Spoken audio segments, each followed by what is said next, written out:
When someone makes you feel small so they can feel big, it doesn't always show up as yelling or cruelty. Sometimes it's quieter, more subtle. It's the smirk after you speak your truth. It's the silence after your excitement. It's the way they tilt their head and say, "That's not really a big deal, is it?"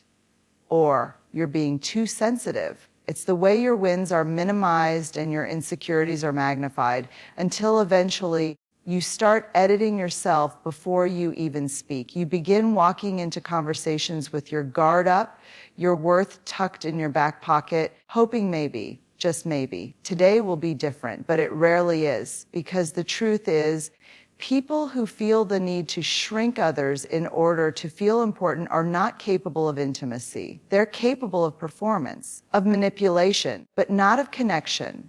And that's the first red flag that will quietly unravel your spirit if you're not paying attention.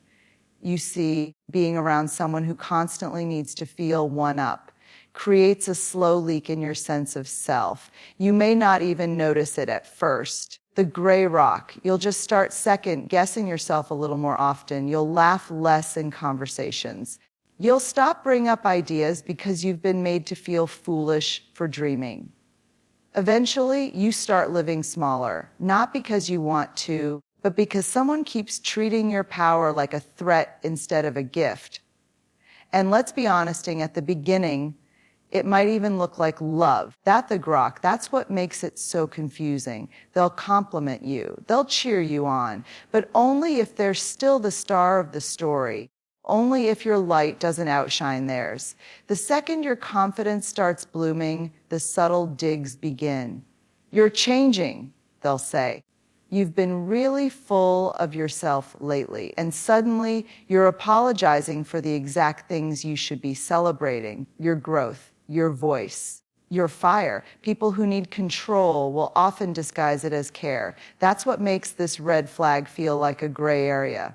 You'll hear things like, "I'm just being honest," when they're really being hurtful. "I'm trying to help you," when they're actually trying to fix you, or worse. No one else would tell you this, as if they're offering a unique kind of brutal love. But let's be clear, love doesn't humiliate. Love doesn't diminish. Love doesn't require you to get smaller so someone else can feel bigger in the room. Of the gray rock, I've seen people stay in these kinds of relationships for years, not because they're weak, but because they've been trained to question themselves. That's what this behavior does. It warps your reality. You start mistaking judgment for wisdom, criticism for closeness, emotional distance for mystery. And all the while, the real version of you, the full, untamed, authentic version, starts to retreat, because every time you tried to bring her out, she got shamed or ignored or punished. Here's something that's hard to admitting. Many of us were taught that being humble meant staying quiet about what we're good at, that we shouldn't take up too much space. That confidence is arrogance. So when someone begins to chip away at us, we tolerate it, thinking maybe they're just keeping us grounded. But that's not humility, that's fear. And it doesn't come from strength, it comes from wounds. And if we're not careful, those wounds become home. We adapt, we normalize being belittled, we call it just how they are. We excuse the sarcasm, the mockery, the constant corrections, their way of showing love. But deep down, something inside us knows it's not love. It's erosion, one disguised as the other. And the tragedy is that people with this behavior often target those who have a light, a gift, a depth. The gray rock, they're not putting you down because there's something wrong with you. They're doing it because something powerful about you, something they can't quite touch, but they'll try to dim anyway. That's the paradox. Your greatest strength is often what they feel most threatened by. So what do we do when we see this red flag? We wake up. We stop explaining our value and start enforcing our boundaries. We stop trying to convince someone to respect us and start asking why we stayed in a place that made us doubt ourselves in the first place. We stop handing out passes for cruelty wrapped in cleverness. And most importantly, we stop editing who we are to make someone else comfortable. because the cost of staying small for someone else's ego is not just your voice, it's your spirit. And nothing is worth that. Not the relationship, not the approval, not the illusion of safety. If someone truly loves you, they will never ask you to shrink. They will celebrate your brilliance, not compete with it. They will hold space for your vulnerability, not weaponize it. And they will never, ever require you to become less in order for them to feel like more. So if you feel like you've been slowly disappearing in a relationship or dynamic, I want you to hear this: you are not too much. You are not too sensitive. You are not the problem. You are waking up. And that might just be the most powerful thing you'll ever do. There's a moment many of us don't talk about. The moment we start abandoning ourselves, not because we don't know who we are, but because we're afraid that who we are might cost us the connection we crave. It doesn't happen all at once. The goal, it's not some grand, dramatic turning point. It's quiet. It's subtle. It often starts with something small, like holding back your real opinion during a conversation, not because you changed your mind, but because you didn't want to upset them. You convince yourself it's no big deal, but then it happens again and again, until slowly you're negotiating with your own voice just to keep the peace. And let me be clear, peace at the cost of your identity isn't peace. It's performance, and it's exhausting. People talk about toxic relationships like they're always loud, chaotic, explosive. But sometimes they look calm from the outside. Sometimes they look like sacrifice, like compromise. But if you find yourself constantly putting your own needs on the back burner, constantly apologizing for your boundaries, constantly absorbing discomfort just to avoid rocking the boat, that's not compromise. That's self-abandonment, the gray rock, and it doesn't heal over time. It compounds. There's this idea we carry, especially those of us who've been taught to be nice, to be agreeable, to be low maintenance. We think love means always understanding, always adapting, always giving people the benefit of the doubt, even when it hurts. But here's what we're forgetting: every time we swallow our truth to keep someone else comfortable, we make a silent statement to ourselves. I don't matter as much. And if we say that to ourselves enough times, we start to believe it. And once you believe that your needs, feelings, your gut instincts are too much, you start editing your entire existence. You stop asking for what you need and start tolerating what you don't. You stop being honest and start being agreeable. You lose your no and call it maturity. You lose your limits and call it love. And somewhere along the way, the rock, you begin to forget what it even felt like to be fully, unapologetically you. There is a difference between adjusting to someone and erasing yourself for them. One comes from a place of mutual respect. The other comes from fear. Fear that if you show your real self, they'll leave. But I want to ask Yug, if being your real self makes them leave, what exactly are you trying so hard to hold on to? The people who are meant to love you will not require your silence as proof of your loyalty. They will not punish you for speaking up. They will not turn your honesty into a battlefield. You will not feel like you are walking a tightrope every time you want to express yourself. The grok, that is not love. That is survival, and you deserve more than just surviving someone else's expectations of who you should be. It's not your job to manage someone else's comfort by minimizing your truth. It's not noble to disappear in order to keep a relationship. That's not strength. It's a slow, quiet kind of suffering. One that steals your joy, your laughter, your sense of aliveness. You were not put here to mold yourself into someone else's version of acceptable. You were not created to be palatable. You were created to be real. And yes, being real comes with risk. There will be people who walk away when you stop bending. People who feel threatened when you reclaim your voice. That's okay, because the people who truly see you, who truly want to be in your life, they don't want the version of you that's always agreeable. They want the version of you that's alive, honest, unfiltered, whole. So if you've been abandoning yourself to maintain a connection, I want you to consider this: the relationship you're trying to protect may already be broken. not because you're flawed, but because it only worked when you weren't fully you. That is not sustainable. That is not love. That is a performance that will break you slowly. And maybe the bravest thing you can do right now is stop performing. Let the truth rise. Let the real you speak. Because the moment you choose yourself, not out of arrogance, but out of integrity, you begin the process of healing, of coming home, of living a life that feels honest, even if it's a little lonelier at first. You don't have to lose yourself to be loved. That is the lie. The truth is, real love requires the real you. There's something so disorienting about being hurt, being dismissed, being made to feel like your pain doesn't matter, and then being handed a quick, casual, sorry, like it's supposed to fix everything. And at first you might think, well, at least they apologized, because most of us are wired to believe that an apology equals accountability, that it's a sign of growth, of remorse, of repair. But sometimes the apology isn't about healing. It's about resetting the cycle. It's about keeping you in it. It's about avoiding the consequences of behavior that should have never happened in the first place. And here's the thing, not all apologies are created equal. A true apology carries weight. It acknowledges harm. It names what was done, takes ownership, and opens the door to change. But a red flag apology, that's something else entirely. It's light, it's slippery. It slips in right after the damage is done, before it even had a chance to fully speak your truth. It sounds like, I said I'm sorry, what more do you want?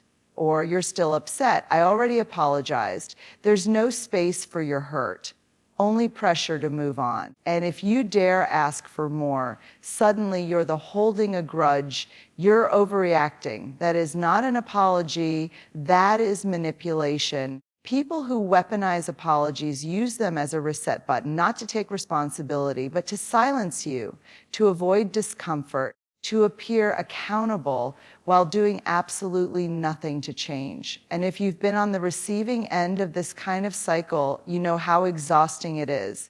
You start to feel like you're the one who's difficult. You start to question your right to be upset. You wonder if maybe you are too sensitive. You shrink a little every time until eventually you stop asking for repair altogether. You start settling for the bare minimum. Just a word, just a vague gesture, and call it resolution. But deep down, you know the pain is still there, unacknowledged, unmended. And it gets worse when those apologies become predictable. When you can feel them coming the second things escalate, the argument ends, the silence lingers, and then they show up, calm, composed, just enough charm to get back in. I'm sorry, okay. Can we just move on? And part of you wants to say yes because you're tired. You're tired of explaining why it hurt. Tired of hoping it won't happen again. Tired of feeling like nothing you say ever really lands. So you accept the apology, not because it healed anything, but because it gave you a momentary illusion of peace. But here's the truth no one tells Yug. Peace that requires you to stay silent about your pain isn't peace, it's submission. And a pattern of hurt followed by empty apology is not growth, it's control. It's someone using your capacity for forgiveness against you. It's someone learning that they don't need to change.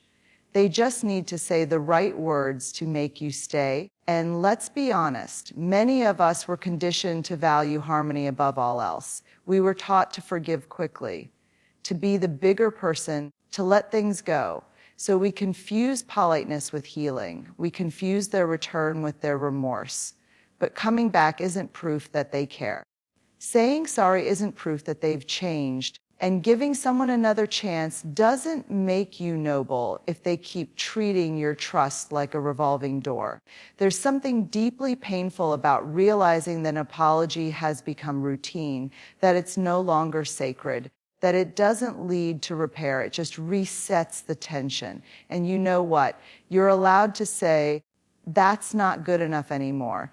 You're allowed to say, I need more than words. You're allowed to stop being the one who always absorbs the pain just to keep the relationship intact. Because if someone truly cared, they wouldn't just apologize, they would change, they would reflect. They would do the uncomfortable work of understanding how their actions hurt you and what it takes to rebuild trust.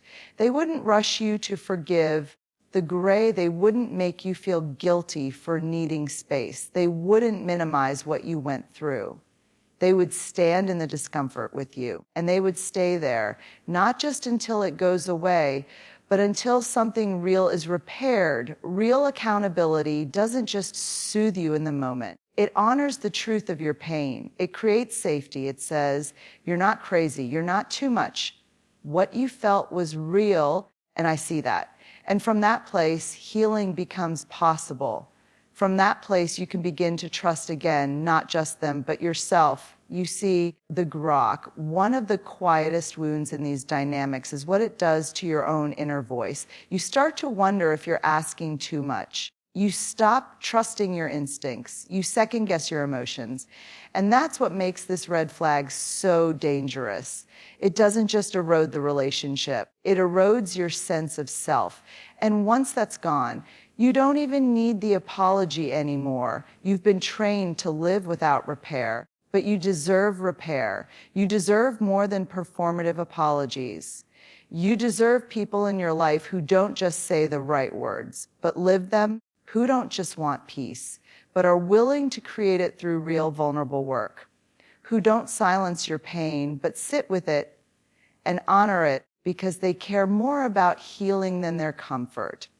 So if you've been surviving in a cycle of hurt followed by empty sorries, the goal of I want you to hear this loud and clear. You're not asking for too much. You're finally waking up to what you truly deserve. There's a kind of red flag that doesn't scream. It whispers. It doesn't show up with fists or shouting. It shows up with confusion. You feel it, but you can't name it. You find yourself walking into the same conversations and coming out more unsure than when you went in.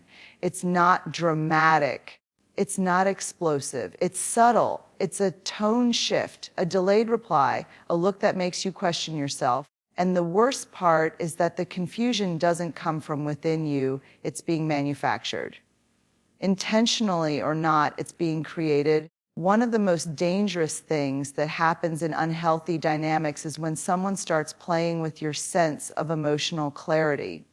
One day they're warm, responsive, open. The next day distant, cold, and unreachable.